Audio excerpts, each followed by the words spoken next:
شروع اللہ کا نام لے کر جو بڑا مہربان نہایت رحم والا ہے۔ اے نبی، مجاہد لوگ تم سے غنیمت کے مال کے بارے میں دریافت کرتے ہیں کہ کیا حکم ہے۔ کہہ دو کہ غنیمت اللہ اور اس کے رسول کا مال ہے، تو اللہ سے ڈرو اور آپس میں صلح رکھو، اور اگر ایمان رکھتے ہو تو اللہ اور اس کے رسول کے حکم پر چلو۔ مومن تو وہ ہیں کہ جب اللہ کا ذکر کیا جاتا ہے تو ان کے دل ڈر جاتے ہیں، اور جب انہیں اس کی آیتیں پڑھ کر سنائی جاتی ہیں تو ان کا ایمان اور بڑھ جاتا ہے، اور وہ اپنے پروردگار پر بھروسہ رکھتے ہیں، اور وہ جو نماز قائم کرتے ہیں اور جو مال ہم نے ان کو دیا ہے اس میں سے نیک کاموں میں خرچ کرتے ہیں، یہی سچے مومن ہیں، اور ان کے لیے ان کے پروردگار کے ہاں بڑے بڑے درجے ہیں اور بخشش اور عزت کی روزی ہے۔ ان لوگوں کو اپنے گھروں سے اسی طرح نکلنا چاہیے تھا جس طرح تمہارے پروردگار نے تم کو تدبیر کے ساتھ اپنے گھر سے نکالا، اور اس وقت مومنوں کی ایک جماعت ناخوش تھی، وہ لوگ حق بات میں اس کے ظاہر ہونے کے بعد تم سے جھگڑنے لگے، گویا موت کی طرف ہانکے جاتے ہیں اور اسے دیکھ رہے ہیں۔ اور اس وقت کو یاد کرو جب اللہ تم سے وعدہ کرتا تھا کہ ابو سفیان اور ابو جہل کے 2 گروہوں میں سے ایک گروہ تمہارے لیے مغلوب ہو جائے گا، اور تم چاہتے تھے کہ جو قافلہ بے شان و شوکت یعنی بے ہتھیار ہے وہ تمہارے ہاتھ آ جائے، اور اللہ چاہتا تھا کہ اپنے فرمان سے حق کو قائم رکھے اور کافروں کی جڑ کاٹ دے، تاکہ سچ کو سچ اور جھوٹ کو جھوٹ کر دے، گو مشرک ناخوش ہی ہوں۔ جب تم لوگ اپنے پروردگار سے فریاد کرتے تھے تو اس نے تمہاری دعا قبول کر لی اور فرمایا کہ تسلی رکھو، ہم 1000 فرشتوں سے جو ایک دوسرے کے پیچھے آتے جائیں گے تمہاری مدد کریں گے، اور اس مدد کو اللہ نے محض بشارت بنایا تھا کہ تمہارے دل اس سے اطمینان حاصل کرے، اور مدد تو اللہ ہی کی طرف سے ہے، بے شک اللہ غالب ہے، حکمت والا ہے۔ جب اس نے تمہاری تسکین کے لیے اپنی طرف سے تمہیں نیند کی چادر اڑا دی اور تم پر آسمان سے پانی برسا دیا تاکہ تم کو اس سے نہلا کر پاک کر دے اور شیطانی نجاست کو تم سے دور کر دے، اور اس لیے بھی کہ تمہارے دلوں کو مضبوط کر دے اور اس سے تمہارے پاؤں جمائے رکھے۔ جب تمہارا پروردگار فرشتوں کو ارشاد فرماتا تھا کہ میں تمہارے ساتھ ہوں، تم مومنوں کو تسلی دو کہ ثابت قدم رہیں، میں ابھی کافروں کے دلوں میں روب و ہیبت ڈالے دیتا ہوں، سو ان کی گردنیں اڑا دو اور ان کی پور پور توڑ دو۔ یہ سزا اس لیے دی گئی کہ انہوں نے اللہ اور اس کے رسول کی مخالفت کی، اور جو شخص اللہ اور اس کے رسول کی مخالفت کرتا ہے تو اللہ بھی سخت عذاب دینے والا ہے۔ یہ مزہ تو یہاں چکھو، اور یہ سمجھ لو کہ کافروں کے لیے آخرت میں دوزخ کا عذاب بھی تیار ہے۔ اے اہل ایمان، جب میدان جنگ میں کفار سے تمہارا مقابلہ ہو تو ان سے پیٹھ نہ پھیرنا، اور جو شخص جنگ کے روز اس صورت کے سوا کہ لڑائی کے لیے کنارے کنارے چلے یعنی حکمت عملی سے دشمن کو مارے یا اپنی فوج میں جا ملنا چاہے، ان سے پیٹھ پھیرے گا تو سمجھو کہ وہ اللہ کے غضب میں گرفتار ہو گیا، اور اس کا ٹھکانہ دوزخ ہے، اور وہ بہت ہی بری جگہ ہے۔ بس تم لوگوں نے ان کفار کو قتل نہیں کیا بلکہ اللہ نے انہیں قتل کیا، اور اے نبی، جس وقت تم نے کنکریاں پھینکی تھیں تو وہ تم نے نہیں پھینکی تھی بلکہ اللہ نے پھینکی تھی۔ اس سے غرض یہ تھی کہ مومنوں کو اپنے احسانوں سے اچھی طرح آزما لے، بے شک اللہ سنتا ہے، جانتا ہے۔ ہوا بھی یوں ہی، اور کچھ شک نہیں کہ اللہ کافروں کی تدبیر کو کمزور کر دینے والا ہے۔ کافروں، اگر تم فیصلہ چاہتے ہو تو تمہارے پاس فیصلہ آ چکا،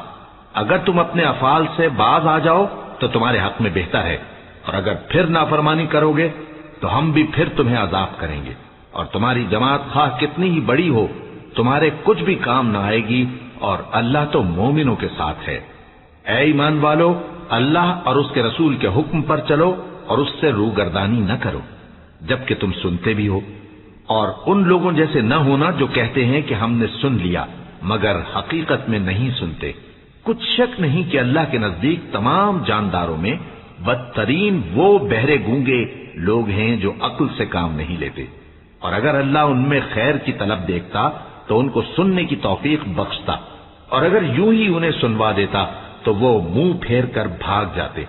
مومنوں، اللہ اور اس کے رسول کا حکم قبول کرو، جبکہ رسول تمہیں ایسے کام کے لیے بلاتے ہیں جو تم کو زندگی جاوداں بخشتا ہے، اور جان رکھو کہ اللہ آدمی اور اس کے دل کے درمیان حائل ہو جاتا ہے، اور یہ بھی کہ تم سب اس کے روبرو جمع کیے جاؤ گے. اور اس فتنے سے ڈرو جو خصوصیت کے ساتھ انہی لوگوں پر واقع نہ ہوگا جو تم میں گناہگار ہیں، اور جان رکھو کہ اللہ سخت عذاب دینے والا ہے. اور اس وقت کو یاد کرو جب تم زمین مکہ میں قلیل اور ضعیف سمجھے جاتے تھے اور ڈرتے رہتے تھے کہ لوگ تمہیں اڑا نہ لے جائیں، یعنی ختم نہ کر دیں. تو اس نے تم کو جگہ دی اور اپنی مدد سے تم کو تقویت بخشی اور پاکیزہ چیزیں کھانے کو دیں تاکہ اس کا شکر کرو. اے ایمان والو، نہ تو اللہ اور رسول سے خیانت کرو اور نہ اپنی امانتوں میں خیانت کرو، اور تم ان باتوں کو جانتے ہو. اور جان رکھو کہ تمہارا مال اور اولاد بڑی آزمائش ہے، اور یہ کہ اللہ کے پاس نیکیوں کا بڑا ثواب ہے. مومنو، اگر تم اللہ سے ڈرو گے تو وہ تمہارے لیے حق و باطل کا فرق ظاہر کر دے گا اور تمہارے گناہ مٹا دے گا اور تمہیں بخش دے گا، اور اللہ بڑے فضل والا ہے.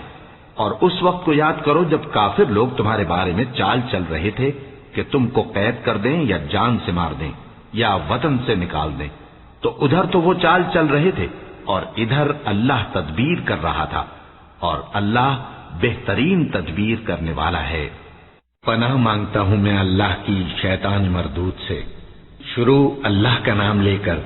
جو بڑا مہربان نہایت رحم والا ہے. اور جب ان کو ہماری آیتیں پڑھ کر سنائی جاتی ہیں تو کہتے ہیں یہ کلام ہم نے سن لیا ہے، اگر ہم چاہیں تو اسی طرح کا کلام ہم بھی کہہ دیں. اور یہ ہے ہی کیا، صرف اگلے لوگوں کی حکایتیں ہیں. اور جب انہوں نے کہا کہ اے اللہ، اگر یہ قرآن تیری طرف سے برحق ہے تو ہم پر آسمان سے پتھر برسا یا کوئی اور تکلیف دینے والا عذاب بھیج دے. اور اللہ ایسا نہ تھا کہ جب تک ہے پیغمبر تم ان میں تھے انہیں عذاب دیتا، اور نہ ایسا ہے کہ وہ تو بخشش مانگیں اور اللہ انہیں عذاب دے. اور اب ان کے لیے کون سی وجہ ہے کہ وہ انہیں عذاب نہ دے، جبکہ وہ مسجد حرام میں نماز پڑھنے سے روکتے ہیں، جبکہ وہ اس مسجد کے متولی بھی نہیں ہیں. اس کے متولی تو صرف پرہیزگار ہیں، لیکن ان میں کے اکثر نہیں جانتے. اور ان لوگوں کی نماز خانہ کعبہ کے پاس سیٹیاں اور تالیاں بجانے کے سوا کچھ نہ تھی. تو تم جو کفر کرتے تھے اب اس کے بدلے عذاب کا مزہ چکھو. جو لوگ کافر ہیں اپنا مال خرچ کرتے ہیں کہ لوگوں کو اللہ کے رستے سے روکیں، سو ابھی اور خرچ کریں گے، مگر آخر وہ خرچ کرنا ان کے لیے موجب افسوس ہوگا اور وہ مغلوب ہو جائیں گے. اور کافر لوگ دوزخ کی طرف ہانکے جائیں گے تاکہ اللہ پاک سے ناپاک کو الگ کر دے اور ناپاک کو ایک دوسرے پر رکھ کر ایک ڈھیر بنا دے، پھر اس کو دوزخ میں ڈال دے. یہی لوگ خسارہ پانے والے ہیں. اے پیغمبر، کفار سے کہہ دو کہ اگر وہ اپنے افعال سے باز آ جائیں تو جو ہو چکا وہ انہیں معاف کر دیا جائے گا، اور اگر پھر وہی حرکات کرنے لگیں گے تو اگلے لوگوں کا جو طریقہ جاری ہو چکا ہے وہی ان کے حق میں بھی برتا جائے گا. اور ان لوگوں سے لڑتے رہو یہاں تک کہ فتنہ یعنی کفر کا فساد باقی نہ رہے اور دین سب اللہ ہی کا ہو جائے. اور اگر وہ باز آ جائیں تو اللہ ان کے کاموں کو دیکھ رہا ہے، اور اگر روگردانی کریں تو جان رکھو کہ اللہ تمہارا حمایتی ہے اور وہ خوب حمایتی اور خوب مددگار ہے. اور جان رکھو کہ جو مال غنیمت تم کفار سے حاصل کرو اس میں سے 5واں حصہ اللہ کا اور اس کے رسول کا اور اہل قرابت اور یتیموں کا اور محتاجوں کا اور مسافروں کا ہے. اگر تم اللہ پر اور اس نصرت پر ایمان رکھتے ہو جو حق و باطل میں فرق کرنے کے دن یعنی جنگ بدر میں جس دن دونوں فوجوں میں مٹ بھیڑ ہو گئی تھی، ہم نے اپنے محبوب بندے محمد صلی اللہ علیہ وآلہ وسلم پر نازل فرمائی. اور اللہ ہر چیز پر قادر ہے. جس وقت تم مدینے سے قریب کے ناکے پر تھے اور کافر دور کے ناکے پر اور قافلہ تم سے نیچے اتر گیا تھا، اور اگر تم جنگ کے لیے آپس میں قرارداد کر لیتے تو وقت معین پر جمع ہونے میں تقدیم و تاخیر ہو جاتی، لیکن اللہ کو منظور تھا کہ جو کام ہو کر رہنے والا تھا اسے کر ہی ڈالے، تاکہ جو مرے بصیرت پر یعنی یقین جان کر مرے، اور جو جیتا رہے وہ بھی بصیرت پر یعنی حق پہچان کر جیتا رہے. اور کچھ شک نہیں کہ اللہ سنتا ہے، جانتا ہے. اس وقت اللہ نے تمہیں خواب میں کافروں کو تھوڑی تعداد میں دکھایا تھا، اور اگر بہت کر کے دکھاتا تو تم لوگ جی چھوڑ دیتے اور جو کام درپیش تھا اس میں جھگڑنے لگتے، لیکن اللہ نے تمہیں اس سے بچا لیا. بے شک وہ سینوں کی باتوں تک سے واقف ہے. اور اس وقت جب تم ایک دوسرے کے مقابل ہوئے تو کافروں کو تمہاری نظروں میں تھوڑا کر کے دکھاتا تھا اور تم کو ان کی نگاہوں میں تھوڑا کر کے دکھاتا تھا، تاکہ اللہ کو جو کام کرنا منظور تھا اسے کر ڈالے، اور سب کاموں کا رجوع اللہ ہی کی طرف ہے۔ مومنو، جب کفار کی کسی جماعت سے تمہارا مقابلہ ہو تو ثابت قدم رہو اور اللہ کو بہت بہت یاد کرو تاکہ مراد حاصل کر لو، اور اللہ اور اس کے رسول کے حکم پر چلو، اور آپس میں جھگڑا نہ کرنا کہ ایسا کرو گے تو تم بزدل ہو جاؤ گے اور تمہاری ہوا اکھڑ جائے گی، اور صبر سے کام لو کہ اللہ صبر کرنے والوں کا مددگار ہے۔ اور ان لوگوں جیسے نہ ہونا جو اتراتے ہوئے یعنی حق کا مقابلہ کرنے کے لیے اور لوگوں کو دکھانے کے لیے گھروں سے نکل آئے اور لوگوں کو اللہ کی راہ سے روکتے ہیں، اور جو اعمال یہ کرتے ہیں اللہ ان کا احاطہ کیے ہوئے ہے۔ اور جب شیطان نے ان کے اعمال ان کو آراستہ کر دکھائے اور کہا کہ آج کے دن لوگوں میں سے کوئی تم پر غالب نہ ہوگا اور میں تمہارا رفیق ہوں، لیکن جب دونوں فوجیں ایک دوسرے کے مقابل صف آرا ہوئیں تو پسپا ہو کر چل دیا اور کہنے لگا کہ مجھے تم سے کوئی واسطہ نہیں، میں تو ایسی چیزیں دیکھ رہا ہوں جو تم نہیں دیکھ سکتے، مجھے تو اللہ سے ڈر لگتا ہے اور اللہ سخت عذاب کرنے والا ہے۔ اس وقت منافق اور کافر جن کے دلوں میں بیماری تھی کہتے تھے کہ ان لوگوں کو ان کے دین نے مغرور کر رکھا ہے، اور جو شخص اللہ پر بھروسہ رکھتا ہے تو اللہ غالب ہے، حکمت والا ہے۔ اور کاش تم اس وقت کی کیفیت دیکھو جب فرشتے کافروں کی جانیں نکالتے ہیں کہ ان کے چہروں اور پیٹھوں پر مارتے جاتے ہیں اور کہتے ہیں اب آگ کے عذاب کا مزہ چکھو، یہ ان اعمال کی سزا ہے جو تمہارے ہاتھوں نے آگے بھیجے ہیں۔ اور یہ جان رکھو کہ اللہ بندوں پر ظلم نہیں کرتا، جیسا حال فرعونیوں اور ان سے پہلے لوگوں کا ہوا تھا ویسا ہی ان کا ہوا کہ انہوں نے اللہ کی آیتوں سے کفر کیا تو اللہ نے ان کے گناہوں کی سزا میں ان کو پکڑ لیا۔ بے شک اللہ زبردست ہے، سخت عذاب دینے والا ہے۔ یہ اس لیے کہ جو نعمت اللہ کسی قوم کو دیا کرتا ہے جب تک وہ خود اپنے دلوں کی حالت نہ بدل ڈالیں اللہ اسے نہیں بدلا کرتا، اور اس لیے کہ اللہ سنتا جانتا ہے۔ جیسا حال فرعونیوں اور ان سے پہلے لوگوں کا ہوا تھا ویسا ہی ان کا ہوا۔ انہوں نے اپنے پروردگار کی آیتوں کو جھٹلایا تو ہم نے ان کو ان کے گناہوں کے سبب ہلاک کر ڈالا اور فرعونیوں کو ڈبو دیا، اور وہ سب ظالم تھے۔ جانداروں میں سب سے بدتر اللہ کے نزدیک وہ لوگ ہیں جو کافر ہیں، سو وہ ایمان نہیں لاتے۔ جن لوگوں سے تم نے صلح کا عہد کیا ہے پھر وہ ہر بار اپنے عہد کو توڑ ڈالتے ہیں اور اللہ سے نہیں ڈرتے، اگر تم ان کو لڑائی میں پاؤ تو انہیں ایسی سزا دو کہ جو لوگ ان کے پس پشت ہوں وہ ان کو دیکھ کر بھاگ جائیں، عجب نہیں کہ ان کو اس سے عبرت ہو۔ اور اگر تم کو کسی قوم سے دغابازی کا خوف ہو تو ان کا عہد انہی کی طرف پھینک دو کہ اس طرح تم سب برابر ہو جاؤ۔ کچھ شک نہیں کہ اللہ دغابازوں کو دوست نہیں رکھتا، اور کافر یہ خیال ہرگز نہ کریں کہ وہ آگے نکل گئے ہیں، وہ ہمیں عاجز نہیں کر سکتے۔ اور جہاں تک ہو سکے فوج کی جمعیت کے زور سے اور گھوڑوں کے تیار رکھنے سے ان کے مقابلے کے لیے مستعد رہو کہ اس سے اللہ کے دشمنوں اور تمہارے دشمنوں اور ان کے سوا اور لوگوں پر جن کو تم نہیں جانتے اور اللہ جانتا ہے ہیبت بیٹھی رہے گی، اور تم جو کچھ اللہ کی راہ میں خرچ کرو گے اس کا ثواب تم کو پورا پورا دیا جائے گا اور تمہارا ذرا نقصان نہ کیا جائے گا۔ اور اگر یہ لوگ صلح کی طرف مائل ہوں تو تم بھی اس کی طرف مائل ہو جاؤ، اور اللہ پر بھروسہ رکھو، کچھ شک نہیں کہ وہ سب کچھ سنتا ہے جانتا ہے۔ اور اگر یہ چاہیں کہ تم کو فریب دیں تو اللہ تمہیں کفایت کرے گا، وہی تو ہے جس نے تم کو اپنی مدد سے اور مسلمانوں کی جمعیت سے تقویت بخشی اور ان کے دلوں میں الفت پیدا کر دی، اور اگر تم دنیا بھر کی دولت خرچ کرتے تب بھی ان کے دلوں میں الفت پیدا نہ کر سکتے، مگر اللہ ہی نے ان میں الفت ڈال دی، بے شک وہ زبردست ہے، حکمت والا ہے۔ اے نبی، اللہ تم کو اور مومنوں کو جو تمہارے پیرو ہیں کافی ہے۔ اے نبی، مسلمانوں کو جہاد کی ترغیب دو، اگر تم میں 20 آدمی ثابت قدم رہنے والے ہوں گے تو 200 کافروں پر غالب رہیں گے،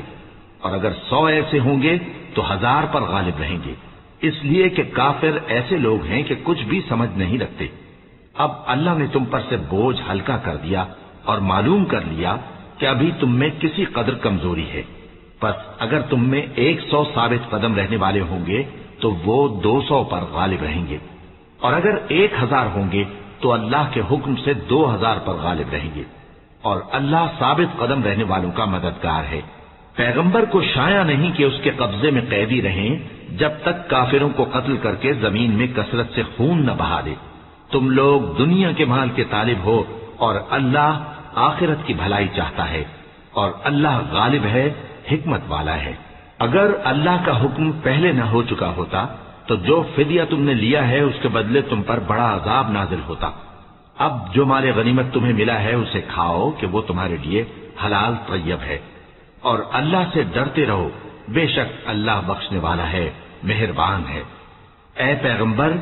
جو قیدی تمہارے قبضے میں یعنی گرفتار ہیں ان سے کہہ دو کہ اگر اللہ تمہارے دلوں میں نیکی معلوم کرے گا تو جو مال تم سے چھن گیا ہے اس سے بہتر تمہیں عنایت فرمائے گا، اور تمہارے گناہ بھی معاف کر دے گا،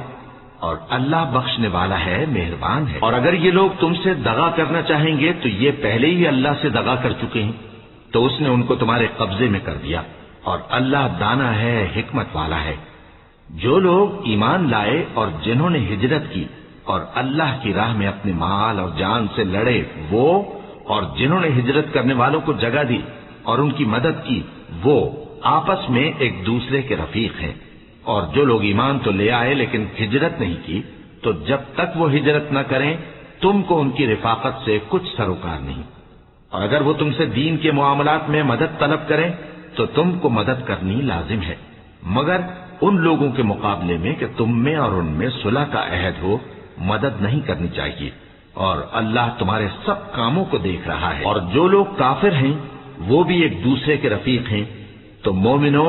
اگر تم یہ کام نہ کرو گے تو ملک میں فتنہ برپا ہو جائے گا اور بڑا فساد مچے گا،